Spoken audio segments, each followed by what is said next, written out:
I think we're going to get the our super special guest presentation going on here. Let's see here. Let me leave. Super excited about this one just simply because of, I think in the Intelevent world, we've always dealt with barcode scanners of some form, you know, and I think there's a lot of cool buzzwords about RFID and the AB Dimensions crew were talking about barcoding their employees, and you know, it's like there's a lot of new things you could do with barcodes, right?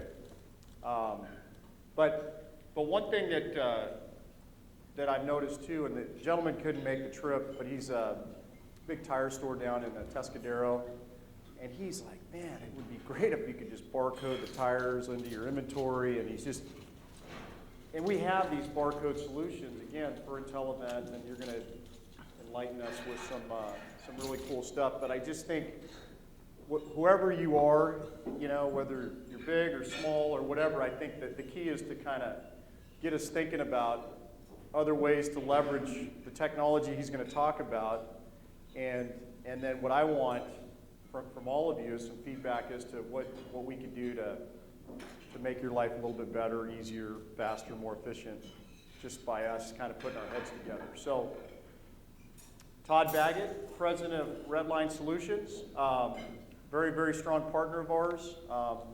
We've done some cool things together already, and he'll obviously talk about some of those details, but I'm going to turn the floor over to Todd to dazzle you.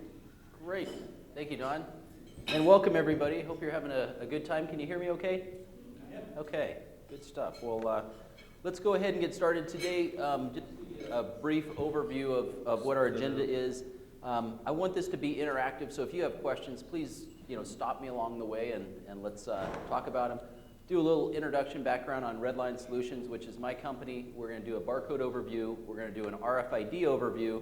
And then we're going to have this facilitated discussion. And really, as Don was alluding to, what we're wanting to get from you is, where else would you like to see barcoding used in the products that you're using? And that'll include Intelevent Express, Lightning, and as well as Master Repair.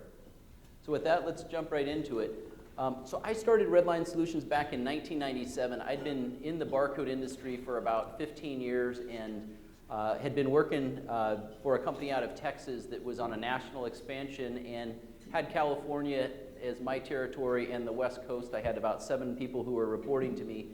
And I was in one of these executive suites and I kept saying, gosh, it's a shame that at 3 o'clock my time the phone stops being answered by my technical team at the corporate offices, and I become a kind of a one-man band. So I put together a proposal to them that said, hey, I'd like you to hire me 3 people. Here's what we've done already. Here's what we can do. And I found out just after that they were getting ready to sell the company. They were doing an IPO on a software side, and they were going to get rid of that part of the company. And I thought, these numbers are just too good. I've got to do this myself. So that's how I started the company, literally, out of my front room with some savings that I had, and here we are 15 years later. We're the largest at what we do in Northern California and work with all of the large manufacturers, including the Janums, the Motorola's, the Zebras, and all of those. What I found along the way, and really what made our company different and successful, was it comes back to the reason why you guys buy from Intelevent and from Master Repair. It's service. At the end of the day, other people can do similar things, but it takes care of the customer who actually wins the relationship and long-term succeeds. So that's what we're about as a company. Our headquarters are in Santa Clara. I also have offices in Denver, and then one in Fresno and one in Southern California in Fair Oaks. We really specialize in printers, mobile, wireless, and RFID. So all the scanning, all the printing. We'll talk about some of the easy stuff where you can just plug a scanner into a PC, and if you've got a barcode, you can scan it, and then more complex things like with Intelevent Express, where you're actually able to check things out and check them back in. We serve markets of manufacturing, distribution, and retail supply chain. About 3 years ago, we won a deal with Fry's Electronics and did all the wireless in all the Fry's stores across the U.S. and incredible Universe stores that they owned as well that came out of the Tandy Corporation. They bought that from Tandy out of Texas. Last thing, customer installations worldwide. We're headquartered in Santa Clara, and this general area, if you look at the population of corporate headquarters, it's amazing how many that we have in this area. And so what happens is a lot of the projects that we do, they say, great, this is good, now we need to roll this out worldwide. And so what we're doing is, in the countries that we can directly sell in, we do, and then we pull in partners in other countries to accommodate that. So some real basic stuff here. Kind of like the Southwest, when taking off in the morning and they say, hey, all those who've never seen a seatbelt before, this is what it is. That's this part of the presentation. I know that you've seen barcodes, but you know what they are. We're going to start, real low, and then we're going to move it up a little bit. So basically, a barcode is just a series of lines and spaces that's machine readable that translates into a barcode that has meaning to it. And the barcodes are read basically by having either, it used to be contact device, and now it's almost all lasers or imagers. It goes through there and it basically gets some reflectance off of that. It says, I know what that pattern is, that equates to this algorithm, so it's this symbology, and this is what the data was. There's different languages out there, and so symbologies is the term that we use for those languages. This is one that you probably are most familiar with, UPC, so it's on your box of Wheaties, it's on anything you buy at the grocery store. Code 39 is another one that's been around for a long time. You'll sometimes hear it called Code 3 of 9. And then the one that's probably most popular today is the Code 128. And what makes Code 39 and Code 128 so popular is that they're full alphanumeric, and you can get ASCII values in there. So you can put lots of things in them that would be normal things that you'd expect to see, and you can decode.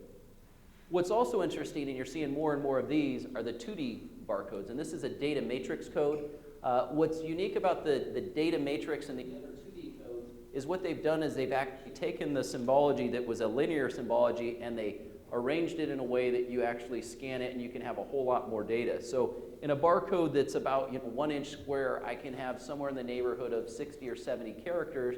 So if I had one that was 1 inch long, it might only be 6 characters or 7 characters. So some of the other ones that you'll see is PDF 417, and if any of you have got a California driver's license in the last few years or got it renewed, you look at the back, you'll see that. And what's interesting, PDF actually stands for Portable Data File. And what that means is that even though the officer may not have a connection back to the database to look you up to find out all your details, by scanning that, the data is actually encoded right in the barcode. And you can actually put a picture in the barcode as well.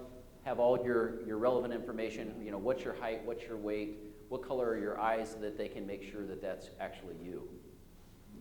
And then the other one you'll see, and this is actually on a smartphone app from Starbucks, and you used to always have the card, and I would go there, and probably anyone who's in sales knows the Starbucks well because they had free Wi-Fi. So you'd go in there, and if you had your card and you could get in, well now you can just show up and get on anyway. They've taken it to a new level, though, is you don't have to carry that plastic card with you anymore. You can charge it in your account, show up, hold your smartphone out, they'll scan it and deduct, hey, that was $4.50 for a latte. So interesting stuff there. Different types of scanners. That first one was a traditional kind of POS scanner where you slide something by at the grocery store. These other ones on the right, those are showing some, I believe those are iPods being made or iPhones being made, and a whole row of scanners across, reading them as they go by. So those are projection scanners. You also have countertop scanners, and you see these in a lot of convenience stores, a Walgreens, maybe a 7-Eleven. You have these wedge scanners, and wedge scanners are called that for the reason that they actually wedge in between the keyboard and the device. And so think of it as your mouse or your keyboard. If you've got a mouse and you click in a field and you start keying things in, that's where the data goes. With a keyboard wedge, it's the same thing. It just says, I'm going to follow wherever the cursor is. If you're looking for a sales order number and you put me in the sales order field and you scan it, I'll put that data in the field. You can also embed characters in them like a carriage return or a tab so that at the end of the scan, it'll actually move you to the next field. So these are real common. It used to be that they'd go in either serial or via keyboard, like a PS2 keyboard. Anymore, the manufacturers don't make PCs with keyboards for PS2s anymore, so it's all USB. And then you have these types of devices, and this is the one that we actually use with IntelliEvent Express, which is a Janum XP20. It's a Palm operating system for those of you who had Palm devices in the past. And we use it in the batch mode. It's also available in the wireless or Wi-Fi mode. And I've got a slide here in a few minutes that we'll go through that talks about the Wi-Fi and what's going on there. So a few other things to just make sure that you've got the basics. There's different ways to print, and I don't run into this as much as I used to, but it used to be that I'd have people say, you know, I just use my old Oki data printer and we're going to print barcodes. Well, the problem with that is a couple. So first of all, if you just look at the image, round dots don't make nice smooth edges, they make rounded edges. More importantly is any time you have something where you have an ink that is going to be a lot darker in the beginning and then get lighter and lighter, you can get to the point where you can see it with your eyes, but the barcode scanner is not seeing enough contrast to actually recognize it. The laser is then much better, but what you see there is these little pits that come out of them.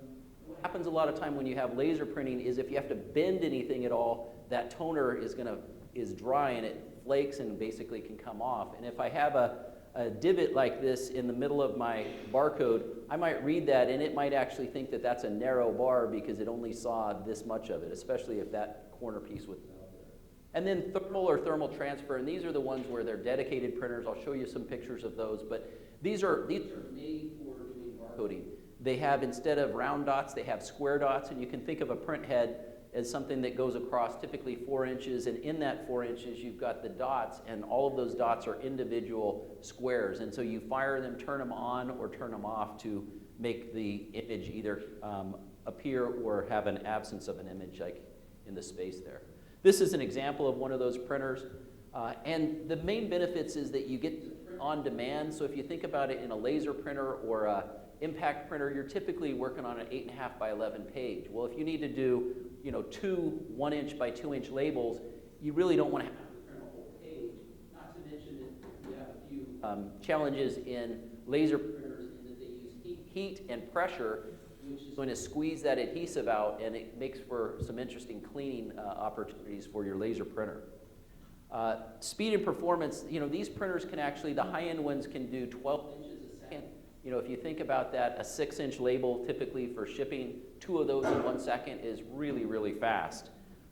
And then performance in general, these are not usually kept in great environments. You know, sometimes you'll find them in a medical lab or in an office environment, but they're often right out on the warehouse floor where it's dirty, there's a lot of stuff going on, and, you know, they get knocked around sometimes. So print quality, as you saw, the print quality is really high. What's also nice about it, because, you know, like the situation with a ribbon, is that it's better, an inked ribbon is better in the beginning and worse in the end. With these types, they're all the same. So your first label and your last label will have the exact same quality. Wide variety of media and materials, and so again, there's ribbons and labels and tags, and it's important that you match those up to get the right image. And then a variety of sizes and shapes, so you can get them from round labels. I've seen CD labels. I've got samples over here of asset labels, so all kinds of different sizes. Industrial designs available, so some of these ones, again, if you're going to put them in a harsh environment, you'll want something metal so that if it's going to get banged around or the warehouse worker is going to be working with it, it can take that. And again, prints 1 label at a time, so if you needed 500 labels, you could say print out 500, and there's a rewind mechanism you can get with it, or you could say I just need 1, and if you just need 1, you pull off that 1 and you're done. And then there's a variety of different types. In this case, you see the desktop type of a printer, or what they call a tabletop. This then is the portable, and then there's a little one in the middle that's a plastic kind of clamshell one. You've probably seen those in your own shipping department where you're printing your UPC labels or maybe your FedEx labels. And then will not extrude adhesive is just a nice way to say that it's not going to give you that gooey mess that you're going to get in the laser environment. So if you consider when you're printing, you know, one is it direct thermal or is it thermal transfer? Direct thermal, you can think of the old fax machines that we used to have that were chemically treated paper, and the heat would actually cause the image to come out of that. Really nice, but not something you want to take that fax and set it on your dash on a summer day, because when you come back out, it'll be black. Same type of thing with thermal transfer labels.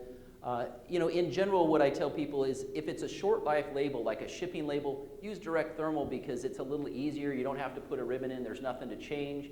And it's going to live long enough. It's going to get its 2 weeks to its destination. It served its purpose and it's done. I have had, I remember doing a project with Lockheed a long time ago, and they put direct thermal labels on a bunch of plastic binders, and then they said, well, we're going to store all these. And I said, that's not going to work so well because even though there's not heat exposed to them, the plastic itself breathes a little bit of chemicals out and it causes the reaction. And so sure enough, 2 years later, they pull out these binders and all of those labels were a dingy gray and they couldn't read them anymore. So you do have to be careful a little bit about the difference. Now, thermal transfer, there's actually a ribbon in there and it fuses that ribbon onto either the paper or the plastic, and that gives you a permanent image, including something, if you guys were in the master repair site and you had some chemicals where maybe you're washing things down or there's some soap and you want to make sure that the label's going to survive, that's what you would use. Dots per inch, when I was talking about that print head, this is just how many dots per inch. And we can go, the standard is 203 and that's perfect for barcoding. 300 came out later because a laser printer can do 300, then gosh, a barcode printer should be able to do 300.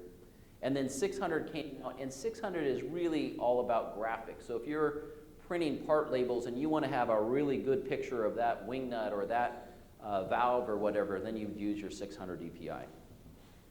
Scanning distances are a couple things that affect that. One of them is the material itself, and the other is how far away you are and how big the barcodes are. So as an example, a small barcode, I can probably read up to 10 inches. A large barcode, I can probably read to about 14 feet.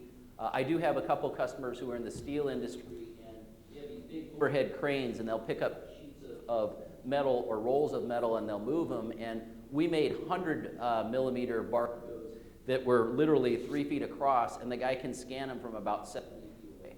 To do that, he has a little spotting beam kind of like this, so he can actually see it first, and then when he releases it, it spreads out because you can't see the beam at 70 feet away.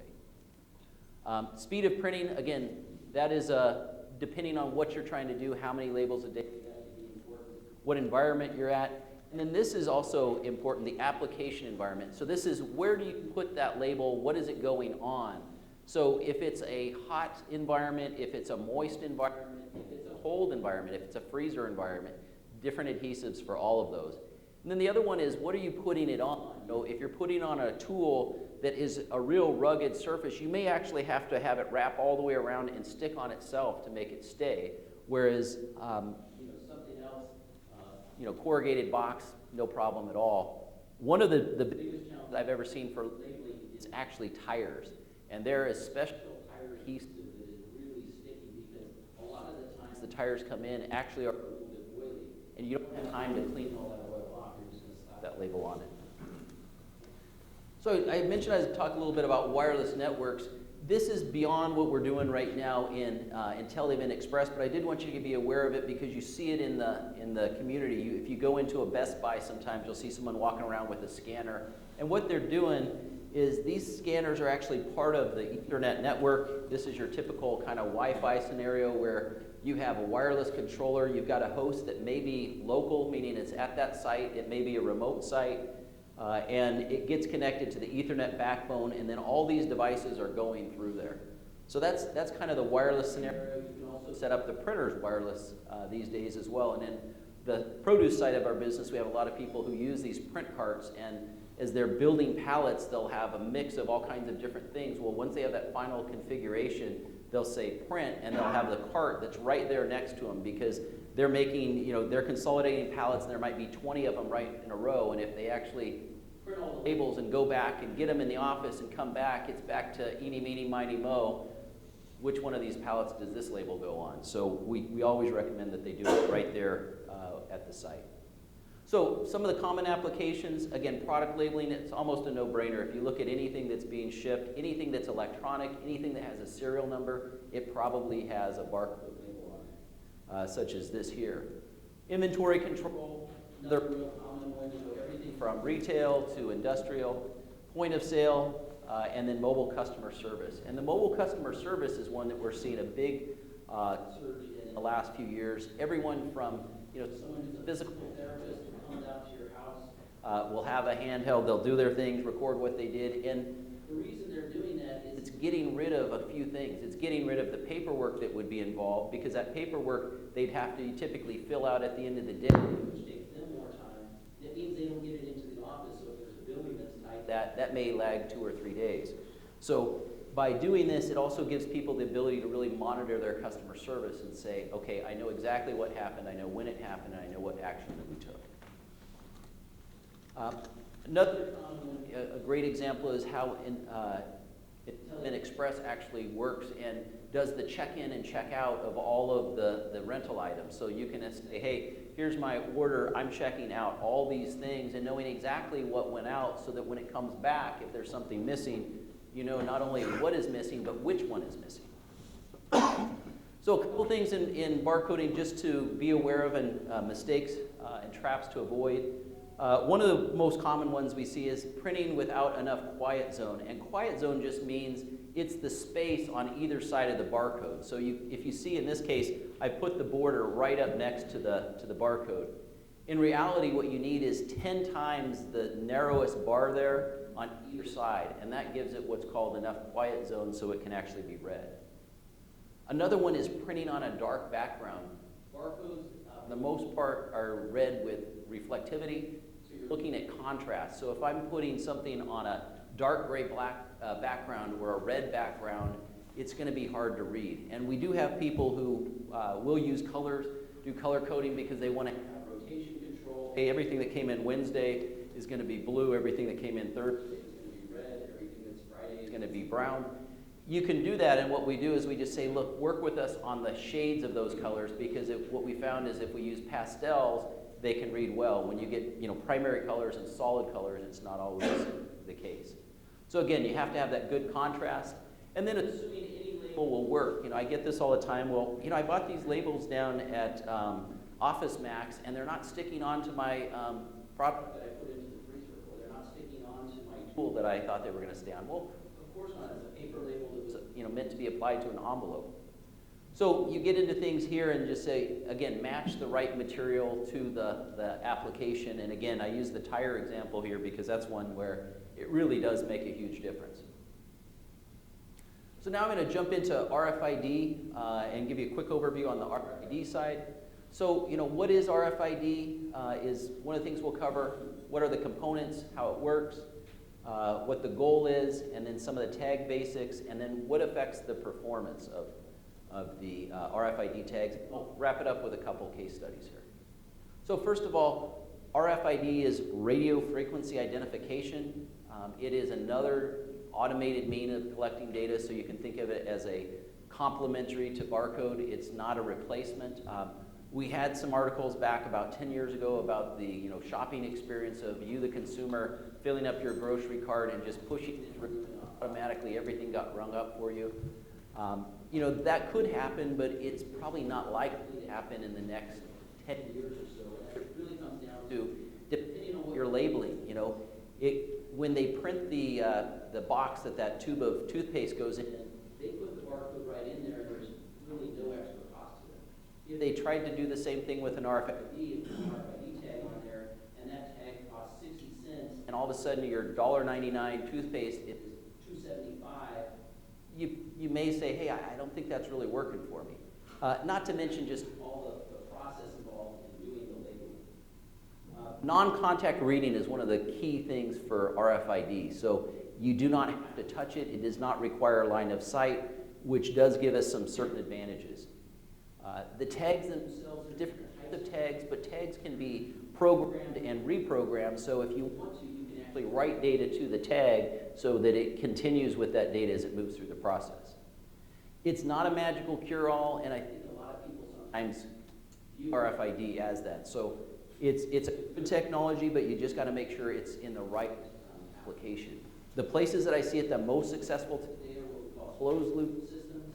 Closed-loop systems just means I don't expect anyone to read it outside of my environment.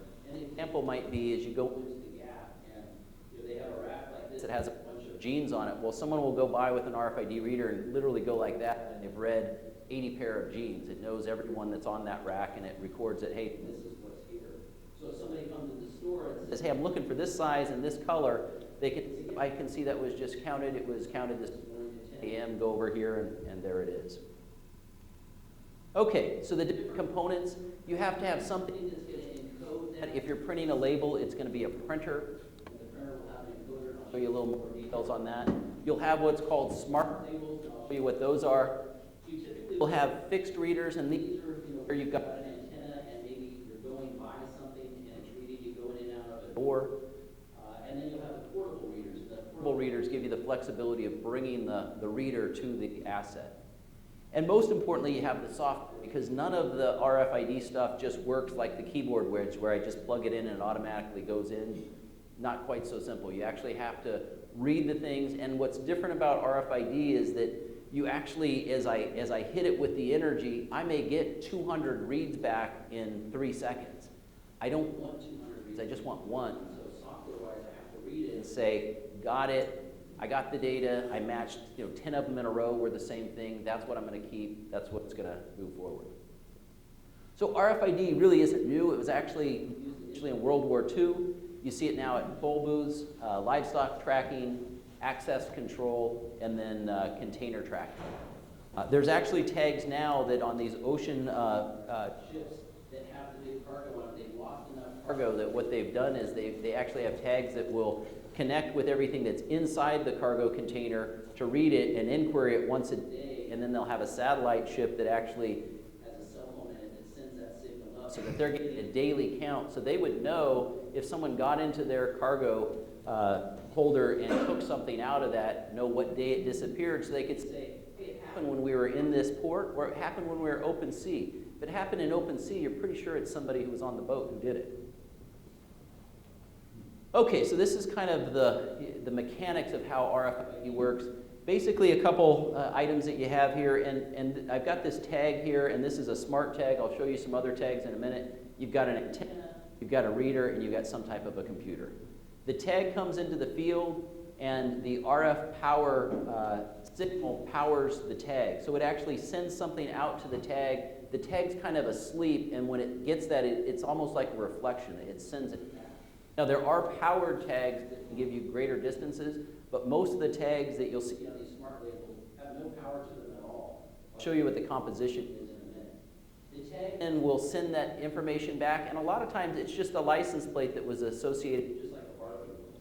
It can, however, have other information in it. I was working on a medical application where they basically had to send different samples around to different labs, and what they wanted to do was to make sure that each lab's results got recorded in the tag so that the next lab got it, didn't have to go try to look up the report. The reader then captures that data, and then it'll send the data to the computer. The computer software determines what actions need to happen. Then it'll send something back to the reader, and then the reader may actually send something back to the tag. So it doesn't have to, but in this case, I'm writing something back to the tag. So some of the advantages, again, no line of sight reading, so I can read through walls, I can read through all kinds of things. There's no human interaction that's required. They're reprogrammable, and you can get multiple reads off of these at extremely high speed. Data rich is, again, it's a little bit of a, depend on how much data you want to put in there. You can get somewhere these days in a matter of maybe about a half meg in most of the tags. Some of the smaller ones are going to be really limited to 20, 30 characters that are in them. Some of the challenges you have is interference. And interference can come from any number of sources. Probably the most common one that I've seen in production environments is there's some piece of equipment that's generating RF noise, and they didn't even know it generated the noise until they put a reader by there and started seeing, hey, I'm getting really sporadic results there. The other things are environmental factors. If I'm trying to put a reader in the middle of a room that's got stainless steel walls on it, I'm going to have lots of reflection going on, and that's going to cause me some issues that I'm going to have to do some tuning on. Product composition, so the product itself, if you were shipping gallons of windshield cleaner, you put an RFID tag on there, that liquid is actually going to inhibit the signal. What would work better would actually be as if there was something metal, if it was a wheel in the middle, it's actually going to reflect that signal a lot better. So again, all of those things can cause issues for reading. So here's the kind of Pandora's box of what the long-term visibility goal is, and that is that everywhere that you had the product, you would be labeling it. You then have these pallets of product that have the product on it. You then have these readers, and you'll see them at different doors, so that once you've labeled it and you read that, you say, okay, I know that one's going out, and I know it's headed to this DC. It gets to that DC, they then unload it, it reads it, says, okay, I know where it is, I know where it came from, I'm now shipping it somewhere else. Again, additional readers, it now arrives at the store says, got it, and then I can put it onto the shelves to know that it is arrived. And that's ultimately what the promise of RFID is. You know, in reality, you have to have a closed loop system, meaning that you have to have control of the software in all those places. If that retail store was a customer of yours, but not someone who was on your system, you could send them the data, but they probably wouldn't be able to, you wouldn't give them access to your full system to see everything. So business benefits, you often use RFID in choke points. So where things all come together through a door would be a logical choke point. Giving you increased accuracy and visibility, real-time decision-making, and supply chain efficiencies. Again, all of this kind of leading to your ability to better supply the customer and help them with customer service. So a couple things on the tags. There's different types of formats, and this is probably the one that you've seen the most, which is this, you know, fast pass looking thing. But there's ones here that looks like a button. This one is actually a stick. This one actually has a keychain on it. So all kinds of different ones. Here's a badge that I've seen before. People using badges, so I mean, in and out of doors, they'll know, hey, this person is here. I've been in places before where they'll give me a tag that has an RFID chip on it, and it knows wherever I am in the facility, and it also knows where I'm not supposed to be. And if a visitor shows up in those areas, it actually sends an alert to security, and they'll send somebody out and say, hey, you got a visitor in this area, and they're not allowed. Smart tags, and we'll get a little bit more of those. And then also, there's different standards out there. The group that actually manages this is called the EPC. It's the same body that actually regulates barcoding and RFID. So it's now all under the umbrella of an organization called GS1. There's a GS1 US, there's GS1 for every country. They're the ones that are the standards body that publish the specs that then industry uses to implement. I've been working on things for the last couple years in the produce area and helping them actually bring in the standards so that what they did was not going to be unique to the produce industry and be used by anybody. So if they were shipping items into a distribution center that was using, in this case, barcoding, all of those readers would be able to read their barcode. There's high frequency, and you can think of the difference in high and low as typically distance. Low is the one where, you know, I have my little badge and I put it up to the thing at the door and it clicks and it says, okay, you can come in. The high frequency is more the things that we're talking about, labels, things that go on equipment, things that go into yards. So if you have trucks going in, you want to know, is the truck here or not? Is the trailer here or not? Those are all high frequency. So here's how it all comes together. You've got these tag chips, and these are manufactured. There's literally, in that space, there's probably 400 or 500 tags. Those then are matched with an antenna, and the antenna, what you can see, is mostly a copper wire. Then you'll see a attachment right here, and what happens is that tag gets put into that little holder right here, and at that time, I've got the smart label for the tag. There it is that I'm making. The smart labels themselves is just an industry term for a tag that has both RFID and barcode. So you have your visual identification, you have your barcode data, and you have the RFID, which makes the smart label. So the idea behind that is not everyone in the supply chain will be reading RFID. RFID may only be for your manufacturing plant, to your distribution center, to your store, but somebody else who gets it and gets a shipment and something's wrong and they send it back, they're going to use the information in the barcode. So here's how you actually encode these. And as I talked about before, you can use the printers to encode, or actually any of those antennas that I showed before, those can encode the chips as well. And in fact, what this is there's just a little antenna that's right in here that as that label goes by is writing to it. And so if you think of that label going by at 6 inches a second, that's a really fast read and write to that particular tag. What it does first is it actually tries to read it, because every tag has its own ID. And if that tag does not come back and say, this is what my ID is, it'll actually pass that tag up and say, that was a bad tag, I'm going to the next level. If it can read that one, then it'll read it, it'll encode it, and it'll keep moving forward. Okay, so last couple things here on RFID. The things that affect RFID for the read-write performance, and reading is exactly that, you're just reading it. Writing is when you're writing the data to the tag. A few basic physics things is you can read further than you can write.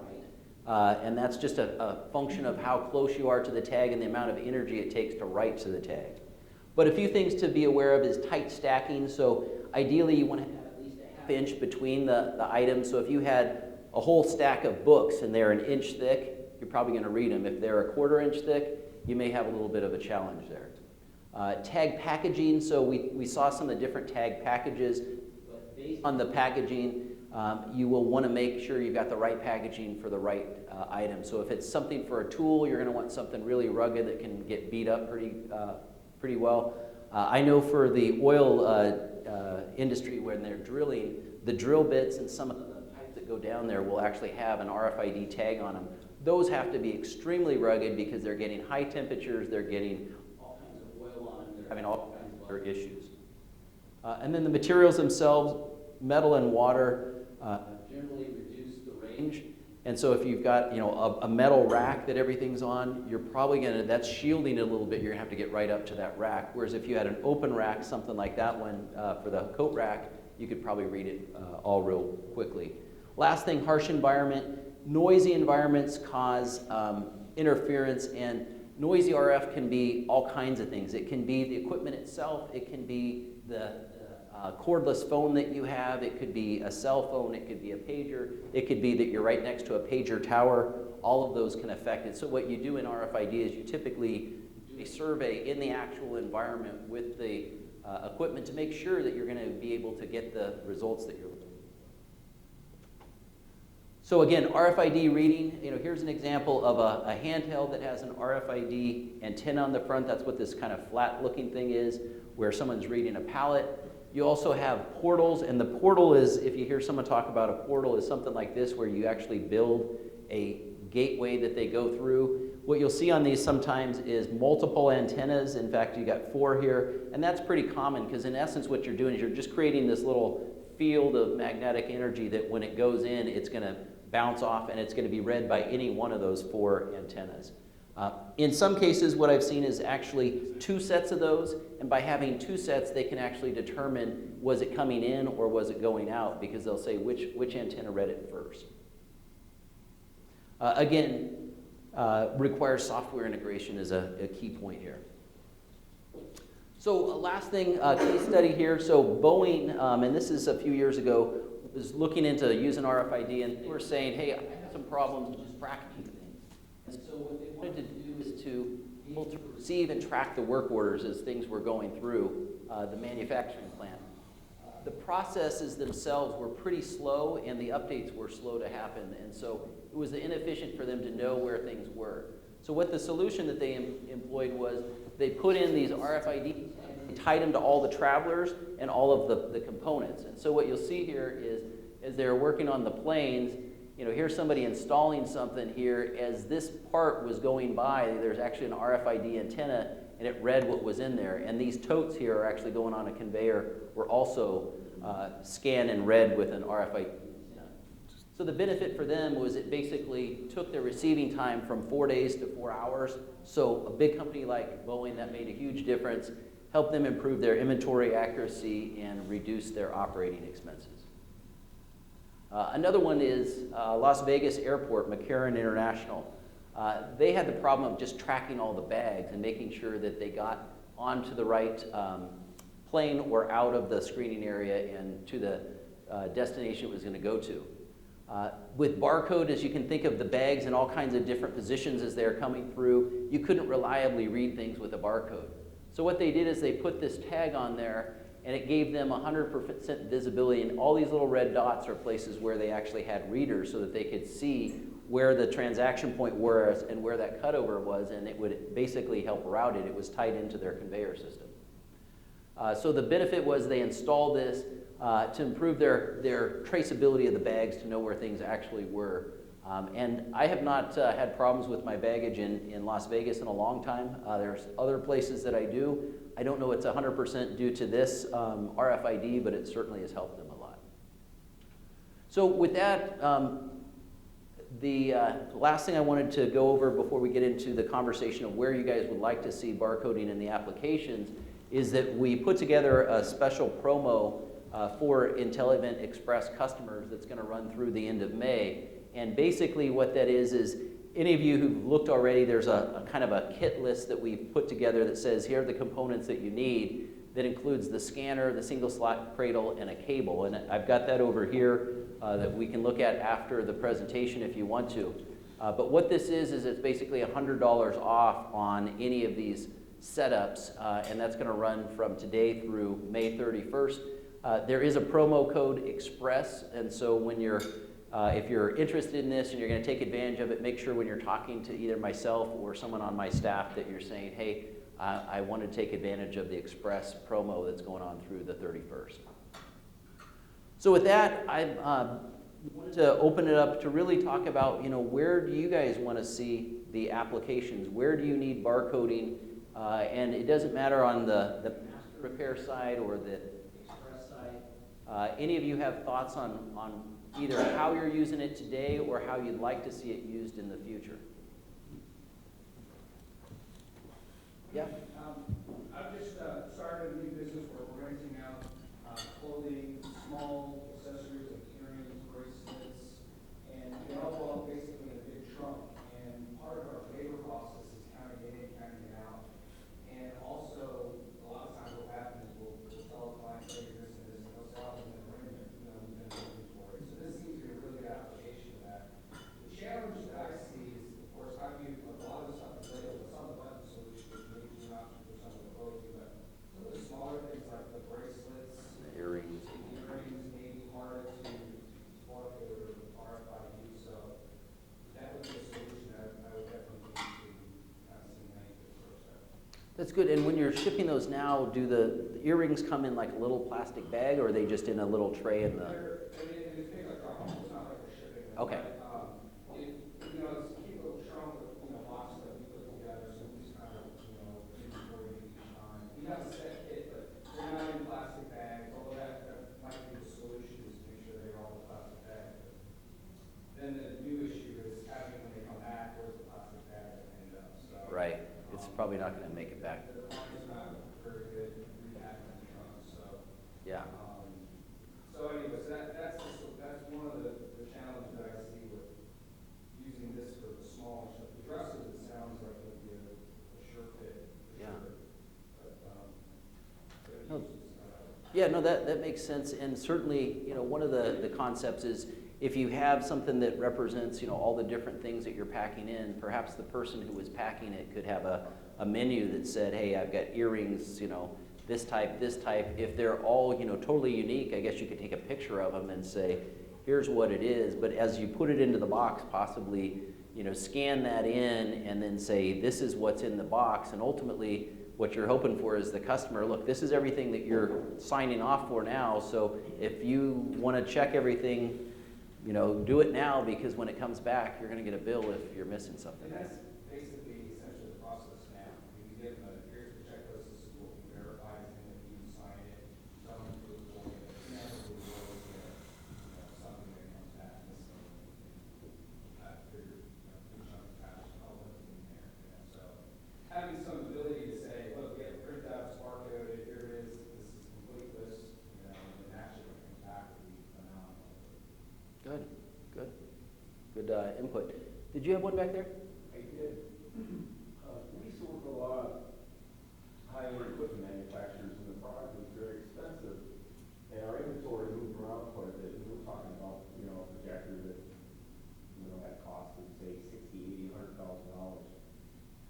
And you had a lamp module in it that cost $5,000 or $6,000 or $7,000 that could be removed in a couple of minutes. You had boards in there that were $10,000. Is there an application for the RFID from a security measure standpoint? Like, you don't have scanners and buildings, and I'm probably missing that element, but, if you could have that application, I think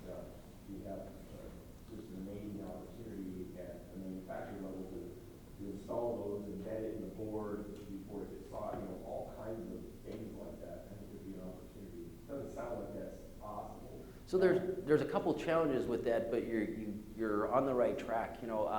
We work with Cisco quite a bit. Cisco Systems, the electronics company, and one of the things that they came to us with is they said, we got these boards that are $200,000 boards, and they go into systems and they're used for test, and then they come back out and we move them on. And I said, great, walk me through the process. And we went through the process, and one of the things they did is when they took it out of the equipment, they immediately put it into an anti-static bag, which is metallic, which in essence, once they sealed that bag, blocked out all RF signal from getting in or out.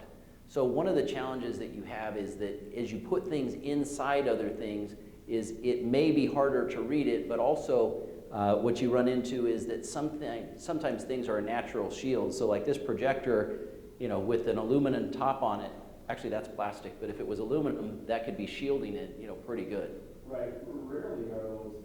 Usually your cases. I mean, the stuff we use is wood with special coatings on them, and of course you have foam materials. And metals are typically strips along the edges and corners. Plastic is in any composite type molded enclosure is your typical. I mean, you really don't want to have metal. Right. The heat, the other interference that it causes, and really you're looking at it from that standpoint that you're trying to find that somewhere. When somebody walks away in a truck, where is it? It's in a storage facility or a truck someplace, so sell it. It seemed to be, it was an issue. Yeah, no, I can see that. And one of the challenges with RFID is because it can be defeated, people who understand it know how to do that. So for instance, that module that was the light module that's $5,000 or $6,000, it might be small enough that someone could actually get it in their jacket pocket. Well, if they had some aluminum foil and they took it out and they wrapped it up, even if you had something that was an RFID reader that they had to pass through, it wouldn't see it because they've in essence, squelched all of the signal. So there are some challenges on that side as far as being able to read it. What in general I've seen people do when they have kits of things is they'll have tags on the different components, and what they'll generally do is they'll open the lid and they'll just do that thing with a portable to wave by it, and it'll say this is what's in there. What you typically would have in advance of that is you'd have something on the case that said it's this kit, so that when you scanned it with perhaps a barcode reader, it would pull up my bill of materials are these 5 things, so that when I scan it, I want to see, hey, you're missing these 2 things. So, good input, good input. Other things on the IntelliEvent Express side, of people here, can I see a show of hands of people who are actually using IntelliEvent Express? Okay. Now how about master repair customers in here? Any master repair? Okay. So on the IntelliEvent Express, are there other areas where you'd like to be able to maybe scan something today that doesn't exist, or something that you can improve on? So sometimes you can't get the barcode. A lot of the AD stuff is pretty small, kind of like the earrings too. So take like that clicker in your hand. I want to barcode that, but sometimes I can't get the barcode small enough to read things. Is there some trick around that? So the function you got to look at is the barcode scanner itself will have a specification, and most of the time things can read down to a 5 mil bar. So that's 5/1000ths of an inch wide. So it's pretty narrow. What you may have to look at is just in your printing itself is, hey, I've got different types of asset tags, and I've got some over here that are really small that are more for circuit board type things. And you may say, you know what, I either want to buy the printer and print them myself, or get me a roll of 1,000 unique numbers, and they're not going to mean anything until you scan them. But once you assign those numbers, now the clicker has its own barcode. Now it doesn't mean that someone's not going to pick up that thing and get it off at some point, but in general, there are, smaller ones you can put in, and you can get down to a component that's just too small. And when you get too small, that's where you say, is there a bag, is there a carrier, or is there perhaps something that I can connect with a twist tie and have a tag at the end of it. So, good point though. Other things on IntelliEvent Express? Okay, I'm gonna shift over to master repair, and since you're the only guy who raised their hand, I'm gonna pick on you a little bit. So, On the master repair site, first of all, what kind of business do you have? I'm the service writer at Advanced Autos and Auto Shop. Okay. And what kind of, do you guys, do tire exchanges? Do you do, or repairs and Pretty much mostly. full service? Yeah, full service repair shop. Okay. Okay, and do you guys sell a lot of tires? We don't sell tires. Okay. That's all sublet. Okay. Yeah. Just on the whole, because I could talk on behalf of some of the guys I've talked to, but you said up there on one of the slides you dealt with the tire surface and Yes. something like, so you've implemented for. We did. So we have a company that's out of Long Beach that's called Greenball, and what they do is they actually are the ones who will sell the tires to, say, a Honda tractor or something, and they'll bring in the tire, they'll put on the tire on the wheel and then ship it that way. And they had a big problem because they were wanting to do inventory, and every label they had just kept falling off. So we actually had to design some specific labels for them.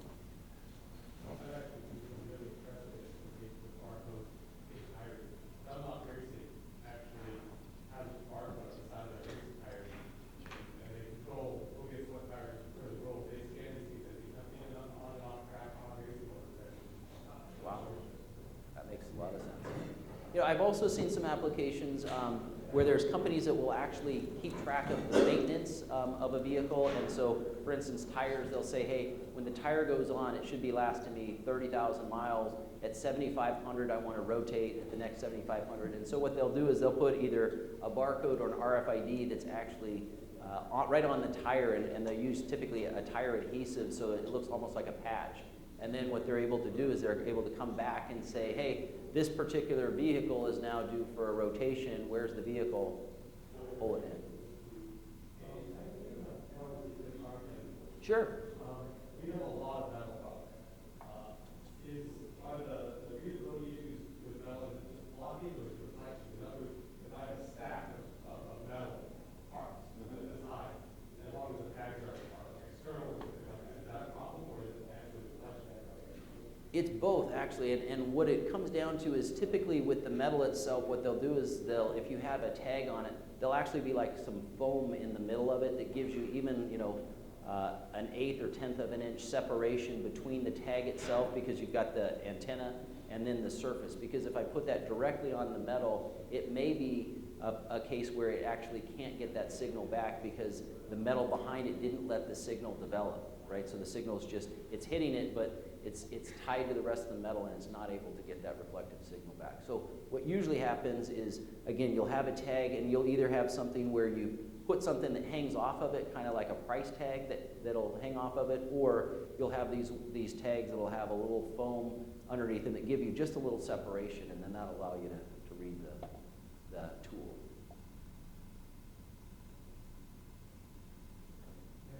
Yes? For the master repair guys, for example, that they're checking out and in, for example, you saw the same labels each time. Master repair, they're selling a lot of their inventory, but they have different labels for all of those items, or can they read barcodes or? Well, doesn't when the tires come with barcodes on them. So like Greg at American West, his big issue was he gets a load of 40 tires. It'd be nice to just scan them off the truck. As you're pulling them off, you're scanning them, and You can do that if you use the same EC code. The systems use EC code rather than internal SKU, and you don't have to worry about it. exactly. So what you can also do is you can set up, reference tables basically that have, this is what the tire is, because you'll have it specific to the UPC, which will identify who was the producer and what the product was.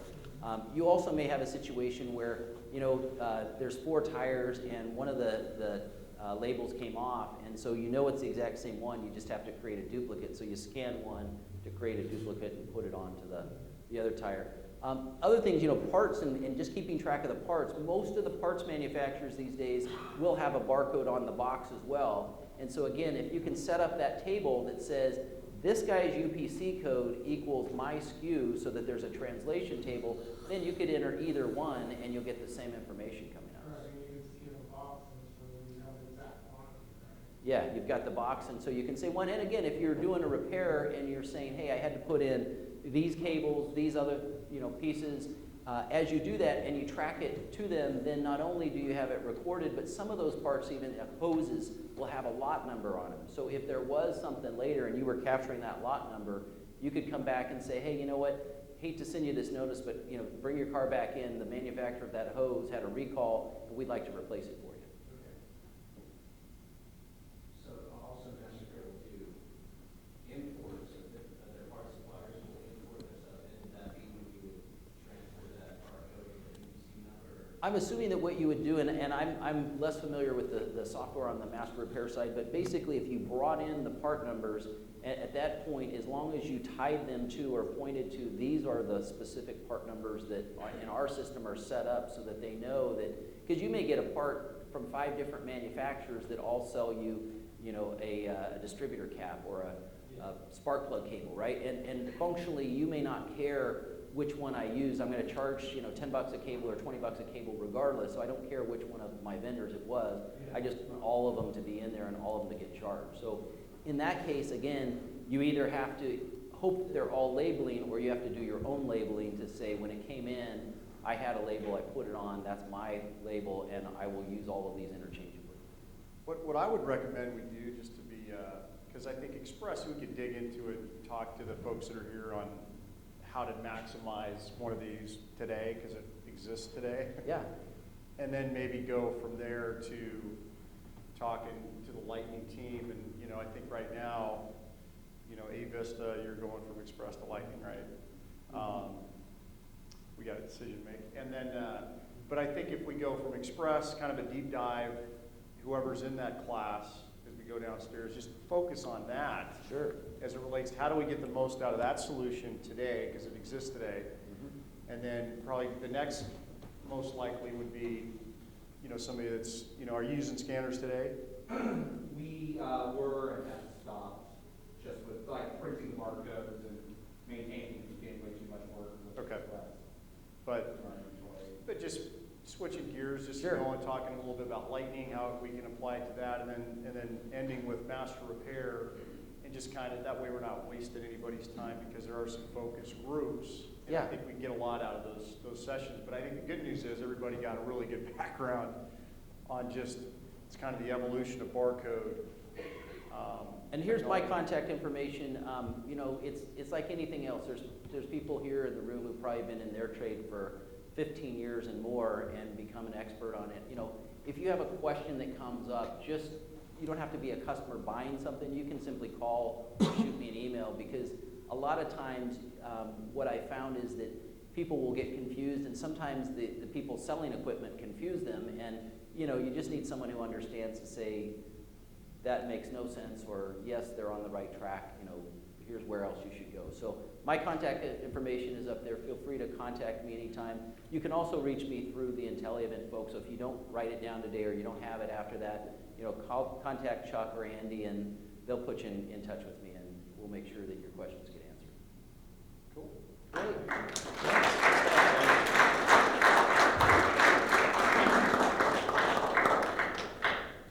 So probably first step is the Express group, which is in room Los Angeles. Start in LA. Then you're going to go to, what's Lightning? San Francisco? Go over to San Francisco, and then after that, we'll go to Master Repairs in Santa Barbara.